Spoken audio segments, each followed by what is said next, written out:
አንድ ምስኪን እናት በአንድ ፖሊስ ትደፈርና ፖሊሱ መድፈሩ ሳያንስ ደውሎ ሌሎች ጓደኞቹን ይጠራባታል። ሰላም እንዴት ናቸው? ዛሬም ሁልጊዜ እንደማረገው አንድ አሪፍ ያልኩትን ፊልም ይዤላችሁ መጥቻለሁ። እስከ ፊልሙ ፍጻሜ ድረስ አብራችሁኝ ቆዩ። ፊልሙ ሲጀምር ማበን የተባለች እናትና አንሊ የተባለች ትንሽዬ ልጅ ያስተዋውቀናል። እነዚህ እናትና ልጅ አንድ ቦታ አርፈው አይቀመጡም። ከአንድ ቦታ ወደ ሌላ ቦታ እየተዘዋወሩ ህይወታቸውን ነው የሚመሩት። ልጇን ብቻዋን ነው የምታሳድጋት። በዛ ላይ ደግሞ አብዛኛውን መንገድ በእግራቸው ነው የሚጓዙት። መኪና እንኳን የላቸውም። ሴትየዋ ቀጥሎ የምታደርገውን ነገር እንኳን በቅጡ አታውቀውም። የሚበሉትም ነገር አንዳንድ ነገሮች ከሱፐር ማርኬት እየሰረቁ ነው። አነሊ እንደ ልጅ የተረጋጋ ቤት ውስጥ አላደገችም። በዛ ላይ ደግሞ አባቷ ምን ይምሰል ድምፁ ምን አይነት ይሁን እንኳን የምታውቀው ነገር የለም። ሜብል ለልጇ ሁሌ እንደዋሸቻት ነው። ነገ የተሻለና የተስተካከለ ይሆናል ነው ምትላት። ነገር ግን ልጅቷ የተረጋጋ ህይወት ሳትኖር ይኸው እያደገች ነው። ሜበንም በጣም ይበርድ ስለነበረ የቀረ ብሯን ትጠቀምና የሆቴል ክፍል ትይዛለች። ሜብል ልጇ ጠዋት ተነስታ ምግብ ብትላት እንኳን እጇ ላይ ምንም ብር የለም። በዚህም ወደ ውጪ ስትመለከት ውጪ ላይ የቆሙ የተለያዩ የጭነት መኪኖች አሉ። እናም እድሏን ለመሞከር ከአንዱ ሹፌር ጋር አብራ ለመተኛት ትወስንና እድሏን ለመሞከር ካረፈችበት ክፍል ትወጣለች። ነገር ግን አልቀናትም። ተመልሳ ወዳረፈችበት ክፍል ልትሄድ ስትል አንድ የፖሊስ መኪና ፊት ለፊቷ ቆሞ መኪና ውስጥ የወረደውን ፖሊስ ያስቆማታል። ከዛም ምን እያደረግሽ ነበር ብሎ ጠየቃት። ሜብልም ምን ብላ ለራሷ መከላከል እንዳለባት ግራ ነበር የተጋባቸው። ፖሊሱም አስገድዶ ይይዛታል።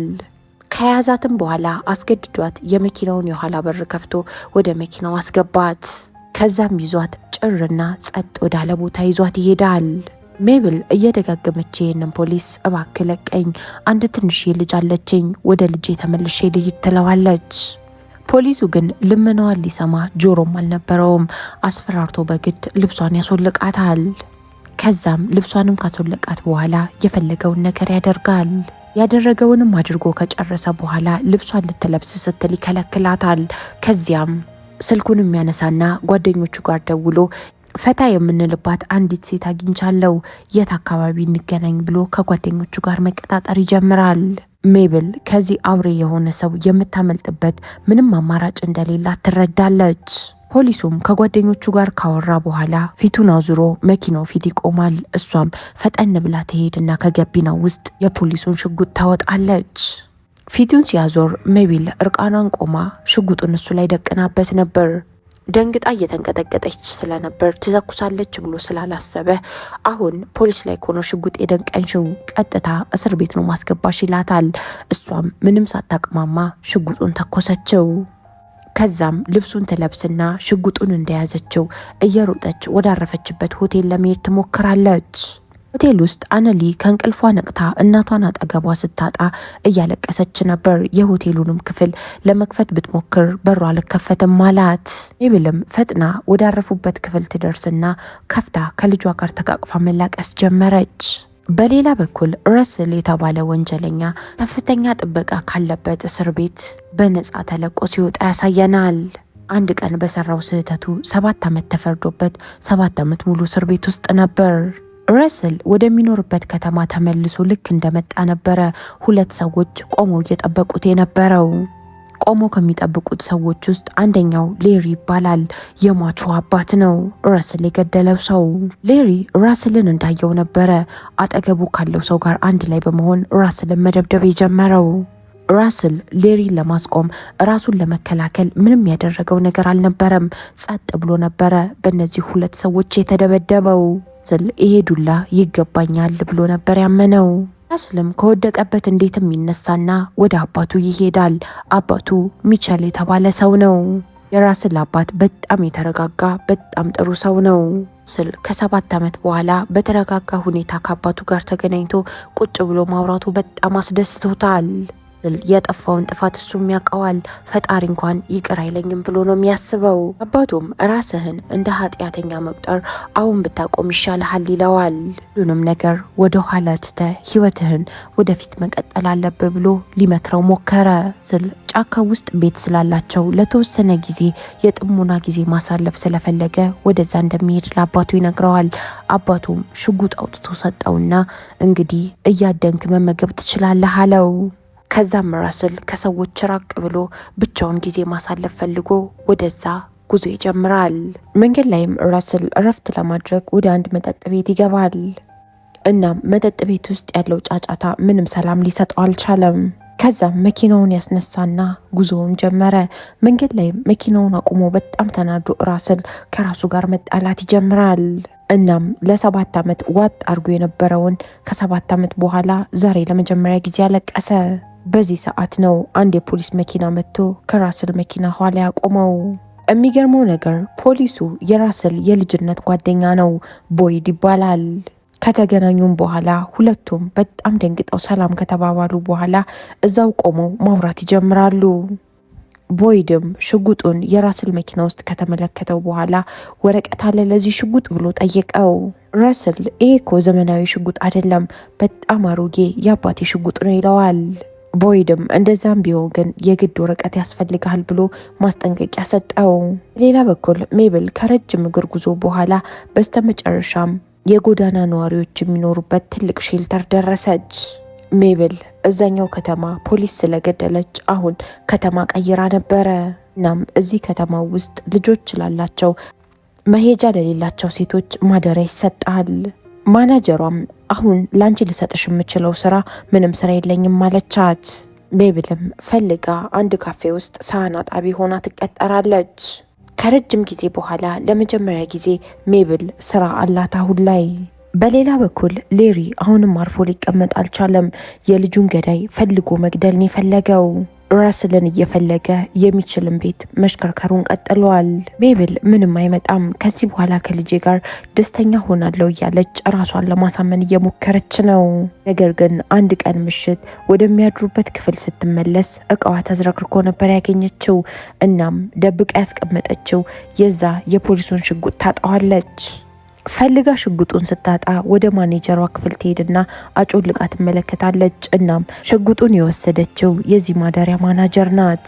ራስልም ለማረፍ መኪናውን አቁሞ በነበረበት ሰዓት ሜብል ሽጉጥ ይዛ ትመጣና ደቀናበት። ጠን ብለህ መኪናዋን አስነሳትና እኔ ሂድ ወደምልህ ቦታ ሂድ አለችው። ራስል ከሷ ጋር ምንም አልተከራከረም። እሺ ብሎ መኪናዋን ያስነሳል። ሽጉጡንም ሊቀበላት አይደለም መሞከር አላሰበውም። እንዳለችው ምንም ነገር ሳይናገር ለረጅም ሰዓታት ዝም ብሎ መኪናውን ይነዳዋል። በስተመጨረሻም ሳታስበው ሽጉጡን ከጇ ላይ ተቀበላት። ከዛም እርዳታዬን ከፈለግሽ እኮ ዝም ብለሽ መጠበቅ ነው የሚጠበቅብሽ፣ ሽጉጥ እኔ ላይ መደቀን የለብሽም ይላታል። እናም በመጀመሪያ አንቺ ማነሽ እና ደግሞ የፖሊስ ሽጉጥ አንቺ ጋር ምን ያደርጋል ብሎ ጠየቃት። ሜብልም ከመናገር ውጪ ሌላ ምንም አማራጭ ስለሌላት ሁሉንም ነገር እውነቱን ነገረችው። ከልጇ ጋር ለረጅም ጊዜ ስትንከራተት እንደኖረችና በኋላ ከሞተ 7 ዓመት እንደሆነውም ነገረችው። ቀጥሎ ደግሞ ሽጉጡ እንዴት እጇ ውስጥ እንደገባ ሙሉ ታሪኩን ነገረችው። እናም ፖሊስ እንደገደለችም ትነግረዋለች። ራስልም ጸጥ ብሎ ካዳመጣት በኋላ የተናገረችውን እያንዳንዱን ቃላቶች ያምናታል።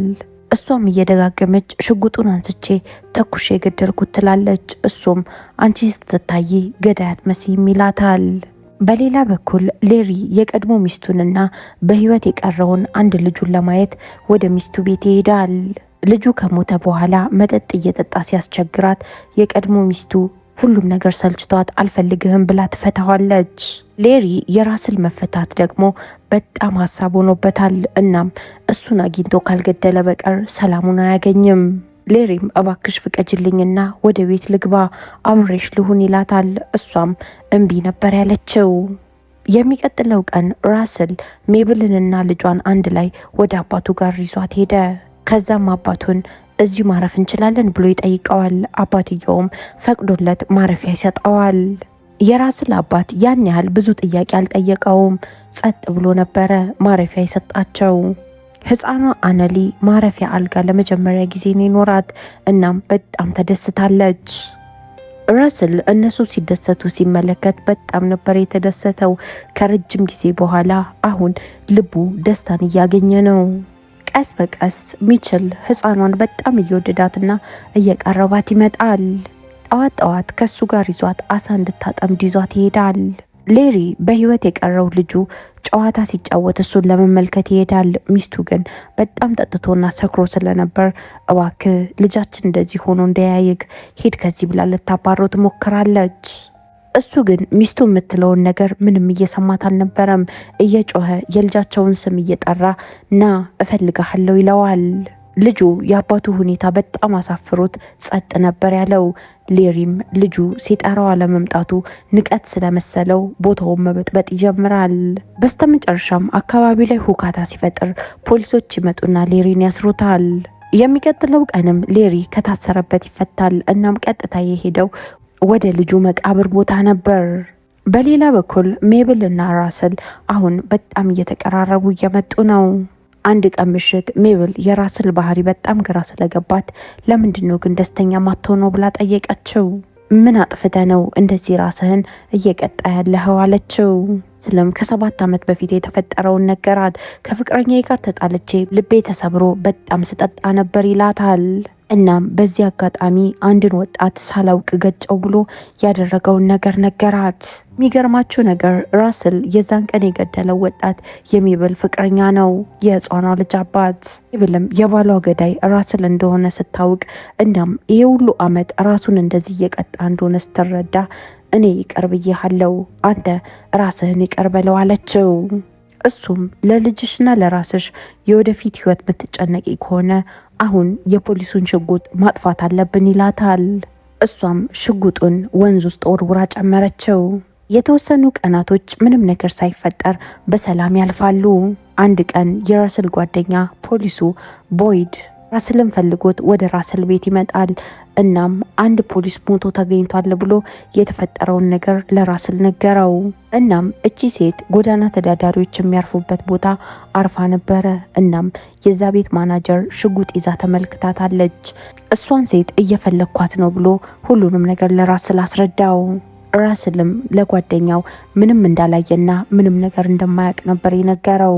ከቀናቶች በኋላ ቦይድ ወደ ራስል አባት ቤት ይሄድና ቦታውን እየተዘዋወረ ብቻውን መቃኘት ይጀምራል። ሜብል ፖሊስ መምጣቱን ስትመለከት ፈጠን ብላ ከልጇ ጋር ትደበቃለች። የሚችል ሚስትም ቦይድ ያለ ፍቃድ ቤታቸውን እየፈተሸ እንደሆነ ስትመለከት ፈጠን ብላ ትሄድና ቤታችንን እንዴት ያለ ፍቃድ ገብተ ልታይ ቻልክ ብላ ትቆጣዋለች። ቦይድ ከመሄዱ በፊት ሁኔታው አላማረውም። እናም የሆነ የደበቁት ነገር እንዳለ ገብቶታል። ቦይድም ከዛም በኋላ ቀጥታ ወደ ራስል ሊሄድና ምንድነው የደበከው ብሎ እውነቱን እንዲነግረው ሊያወጣጣው ሞከረ። ራስል እኔ ምንም የደበኩት ነገር የለም ብሎ አሁንም በድጋሚ ለቦይድ ይዋሸዋል። ራስል ቀጥታ ሜብል ጋር ሄዶ ፖሊስ እየፈለጋት እንደሆነ እውነቱን ይነግራታል። ቦይድ አያርፍም፣ ተመልሶ ይመጣል። እናም ሊያገኝሽ ይችላል አላት። እሷም በቃ ከተማ ጥዬ ሄዳለሁ ትለዋለች። እሱም እቺ ልጅ ከዚህ በላይ ባታንከራትቻት ጥሩ ነው፣ የተረጋጋ ህይወት ያስፈልጋታል ብሎ ነገራት። እኔ እንደ ሀሳብ የምነግርሽ ነገሮች እስኪረጋጉ ልጅቷን እዚሁ ጥለሻት ሂጂ፣ ከዛም ሁሉም ነገር ከተረጋጋ በኋላ ተመልሰሽ ትመጫለሽ አላት። ሜብል የተወሰነ ካቅማማች በኋላ በስተመጨረሻም እሺ ብላ በሀሳቡ ተስማማች። ልጇንም ለራስል አባት ጥላለት ለመሄድ ተስማማለች። እናም እያለቀሰችም ቢሆን ተሰናበተቻቸው። በሌላ በኩል ሌሪ የልጁን ደም ለመበቀል ይወስናል። እናም ፍትህ እንደሌለ ያምናል እና ህይወቴ እንደዚህ የተመሰቃቀለው በራስል ምክንያት ነው ብሎ ራሱን አሳምኖታል። እዚህ ምክንያት ቀጥታ ወደ ራስል ቤት ይሄድና በሩን ሰብሮ ገብቶ ቤት ውስጥ ተደብቆ ራስልን መጠበቅ ይጀምራል። ሜብልና ራስልም ወደ ራስል ቤት ይመጣሉ። ቤት ውስጥ ማንም ያለ አልመሰላቸውም። በዚህ ሰዓት ሌሪ ከተደበቀበት ይወጣል። እናም ለራስል የተተኮሰው ሽጉጥ ሜብልን ይመታትና ትወድቃለች። ስለም ፈጠን ብሎ ሌሪ ለማስቆም ይሞክርና መታገል ይጀምራሉ። በመጨረሻም ሌሪ ሽጉጡን አንስቶ ራስልን ከመግደሉ በፊት ራስል አባት ይመጣና ሌሪን ትከሻውን ይመታዋል። እዛም ፈጠን ብለው ሜብልን ወደ ሆስፒታል ሊወስዷት መኪና ያስነሳሉ። ራስል ደግሞ ደም በደም ሆኖ ቀጥ ብሎ መራመድ አቅቶት እየተጎተተ የቀድሞ ሚስቱ ጋር ይሄዳል። እሷም ወደ ቤት አላስገባህም ስትለው መኪናውን አስነስቶ ድጋሚ ሄደ። ሚቻልና ራስል እንዴትም ብለው እሷን ሆስፒታል ያደርሷታል። በሌላ በኩል ሌሪ በፍጥነት መኪናውን እየነዳ ስለነበረ የፖሊሶቹን ቀልብ ገዝቷል። እናም ፖሊሶች ሊያስቆሙት እየሞከሩ ነው። ሆስፒታልም ከደረሱ በኋላ ሐኪሞች በፍጥነት ሜብልን ይዘዋት ወደ ሰርጀሪ ክፍል ያስገቧታል። ቦይድም ወደ ሆስፒታል ይመጣና ምንድነው የተፈጠረው ብሎ ራስልን ይጠይቀዋል። ራስልም ሁሉንም ነገር እውነቱን እነግርሃለሁ፣ ነገር ግን እንደ ፖሊስ ሳይሆን እንደ ጓደኛ ሆነ ሁሉንም ነገር ልታዳምጠኝ ቃል ግባልኝ ይለዋል። ራስልም የተፈጠረውን ነገር በጠቅላላ እውነቱን ለቦይድ ይነግረዋል። እናም ባሏን ከ7 ዓመት በፊት ደግሞ የገደልኩት እኔ ነኝ፣ ለዚች ሴት ህይወት እንደዚህ መሆን ተጠያቂ እኔ ነኝ፣ ስለዚህ እባክህ እችን ሴት አሳልፈ እንዳትሰጣት አለው። ሌሪ ከፍተኛ የሆነ አደጋ ስለደረሰበት ምንም አይነት መልስ መስጠት አይችልም። በዚህ ምክንያት ቦይድ ሌሪን ተጠያቂ ሊያደርገው ይወስናል። እናም የፖሊሱ ገዳይ ሌሪ ተብሎ እንዲታሰብ ቦይድ ያደርጋል። እናም ሁሉም ነፃ ይወጣሉ። ራስልም ለሜብልና ለልጇ የተረጋጋ ህይወት ይሰጣቸዋል። የዚህ ፊልም ታሪክ እዚህ ላይ ያበቃል። ስለ ፊልሙ ምን አይነት ሀሳብ አላችሁ? ኮመንት ላይ ሀሳባችሁን አሳውቁኝ። እስካሁን አብራችሁኝ ስለቆያችሁ በጣም ነው ማመሰግነው። ነገ በተመሳሳይ ሰዓት በሌላ ፊልም እስከምንገናኝ ድረስ የነገ ሰው ይበለን። እወዳችኋለሁ። ቻው